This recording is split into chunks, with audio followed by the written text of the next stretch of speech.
श्वास वही चलाता है, धड़कन में वही धड़कता है, वो देता चला जाता है, उसके देने का कोई पारावार नहीं, उत्तर में हमसे कुछ मांगता भी नहीं।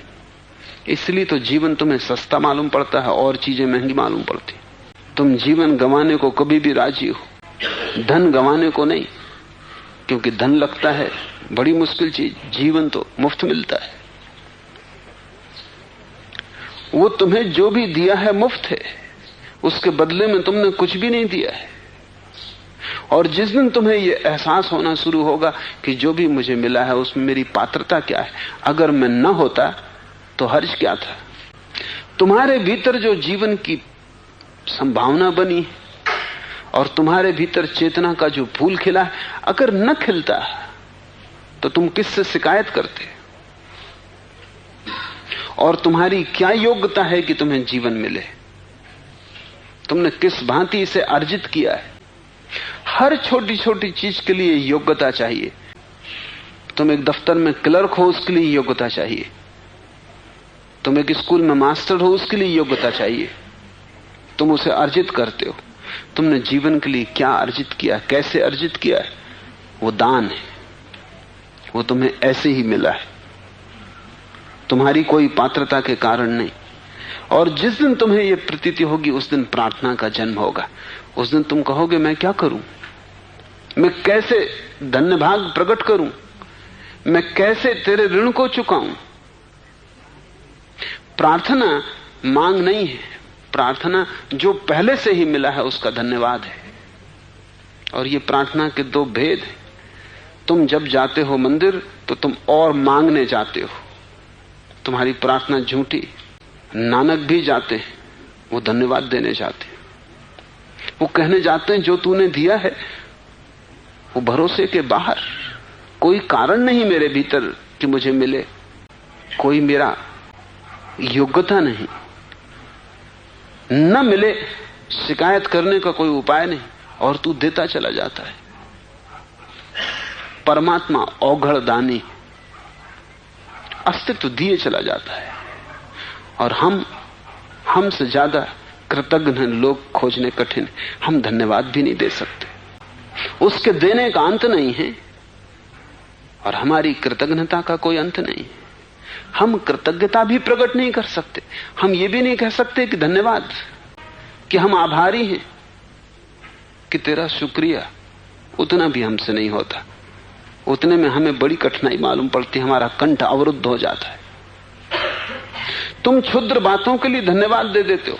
तुम्हारा रूमाल गिर जाए, कोई उठा कर दे दे तो तुम उससे कहते हो धन्यवाद। और जिसने तुम्हें जीवन दिया है, तुम उसके लिए धन्यवाद देने भी कभी नहीं गए।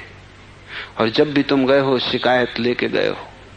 जब भी तुम गए हो तब तुम बताने गए हो कि क्या क्या तू गलत कर रहा है, कि मेरा लड़का बीमार पड़ा है, कि मेरी पत्नी दुर्व्यवहार कर रही है, कि धंधा ठीक नहीं चल रहा है। और तुम अपनी शिकायतों को जब बहुत बढ़ा लेते हो तो तुम्हारी शिकायतों का अंतिम जोड़ यह होता है कि तुम कहते हो तू है ही नहीं, क्योंकि अगर है तो ये चीजें पूरी कर। नास्तिकता का अर्थ है तुम्हारी शिकायतें इतनी बढ़ गई कि अब तुम परमात्मा को मान नहीं सकते। तुम्हारी शिकायतों के कारण तुम परमात्मा की हत्या कर देते हो। आस्तिकता का क्या अर्थ है? आस्तिकता का अर्थ तुम्हारा अहोभाव इतना बढ़ गया, तुम्हारी धन्य भाव इतना बढ़ गया, तुम इतनी कृतज्ञता से भर गए हो कि वो तुम्हें सब जगह दिखाई पड़ने लगता है। हर तरफ उसका हाथ, हर जगह उसकी प्रतीति, हर जगह उसका एहसास होने लगता है।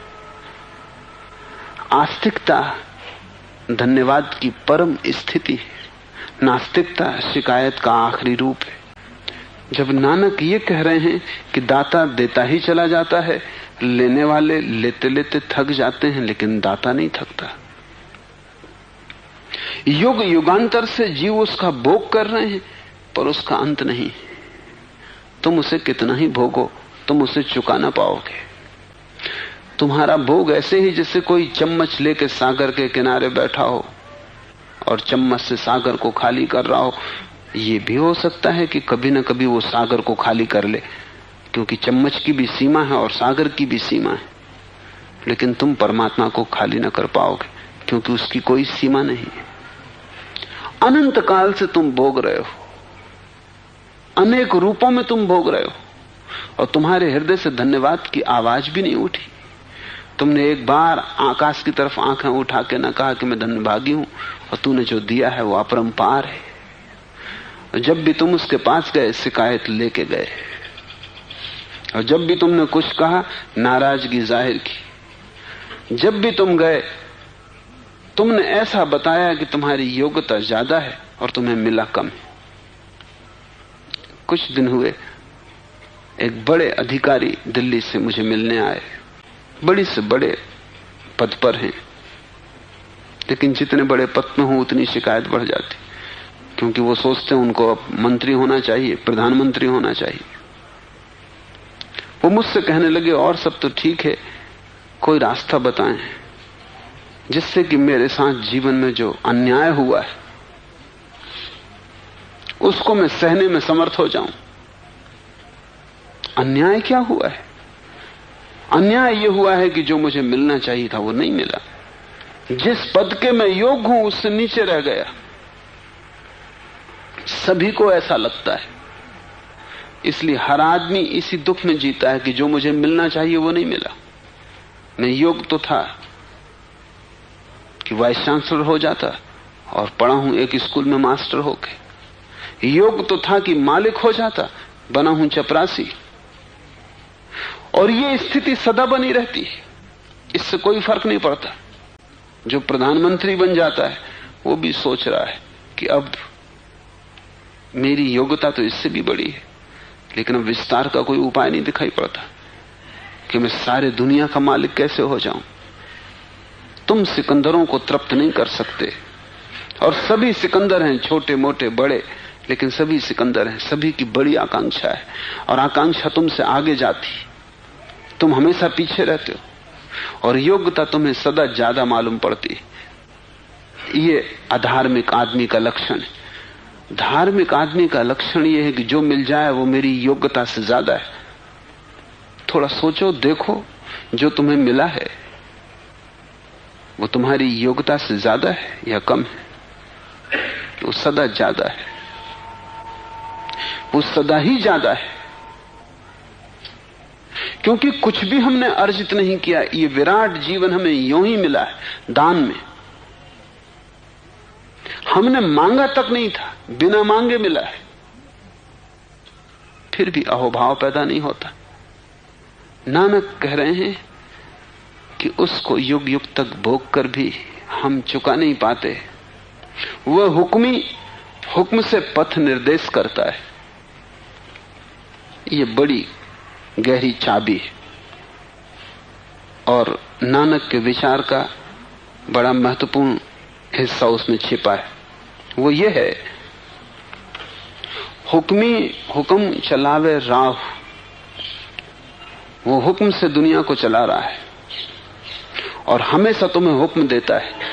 अगर तुम्हारे पास थोड़ी भी सुनने की समझ हो तो तुम उसके हुक्म को समझ सकते हो और उसके अनुसार चल सकते हो। तुम सुनते ही नहीं। तुम चोरी करने जाते हो, वो भीतर से तुमसे कहता मत करो। एक बार कहता है, 2 बार कहता है, 1000 बार कहता है, तुम जाते ही जाते हो, तुम करते ही जाते हो।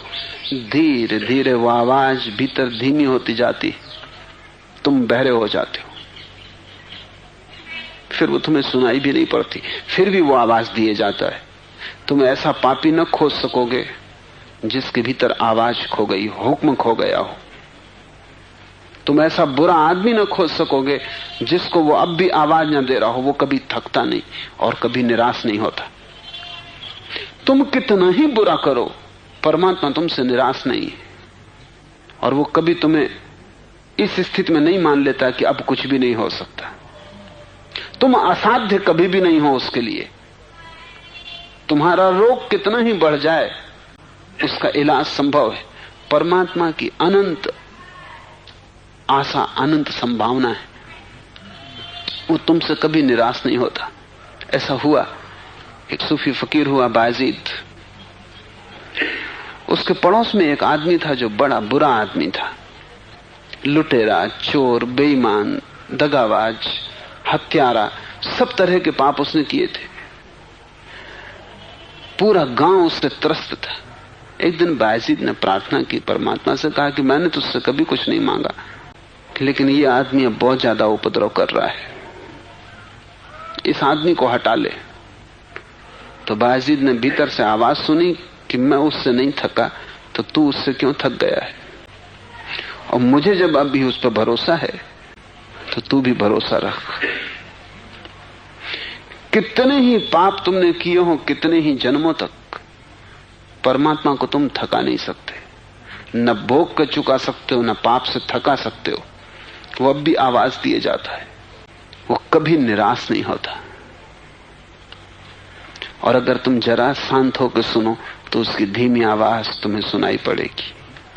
और जब भी तुम कुछ करते हो वो आवाज तुम्हें निर्देश देती है। नानक कह रहे हैं वह हुक्मी हुक्म से पथ निर्देश करता है, इसलिए तो वो उसको हुक्मी कह रहे हैं, क्योंकि उसका हुक्म आता है। तुम्हारे गहरे चेतन में छिपा हुआ जो अंतःकरण है, तुम्हारे गहरे हृदय में दबा हुआ जो अंतःकरण है, वो उसकी आवाज का यंत्र है। वहां से वो बोलता है। कुछ भी करने के पहले आंख बंद करके पहले उसकी आवाज सुन लेना, और अगर तुम उसकी आवाज के अनुसार चले तो तुम्हारे जीवन में आनंद की अपरंपार वर्षा होगी। अगर तुम उसके विपरीत चले तो तुम नरक अपने हाथ निर्मित कर लोगे। अगर तुमने आवाज ना सुनी तो तुमने पीठ कर दी, तुम बड़ा खतरनाक कदम ले रहे हो। कुछ भी करने के पहले और कुछ भी निर्णायक करने के पहले आंख बंद करके उससे पूछ लेना। यही तो सारे ध्यान का सूत्र है कि पहले हम पूछेंगे, पहले हम हुक्म खोजेंगे, फिर हम चलेंगे। एक भी कदम हम बिना हुक्म के ना उठाएंगे। आंख बंद करके उसकी आवाज पहले सुनेंगे। हम अपनी आवाज से ना चलेंगे, उसकी आवाज से चलेंगे। और एक दफे तुम्हें यह कुंजी मिल जाए तो यह कुंजी अनंत द्वार खोल देती, और यह कुंजी तुम्हारे भीतर हर बच्चा लेके आता है। लेकिन बुद्धि का हम विकास करवाते हैं, अंतःकरण का कोई विकास नहीं।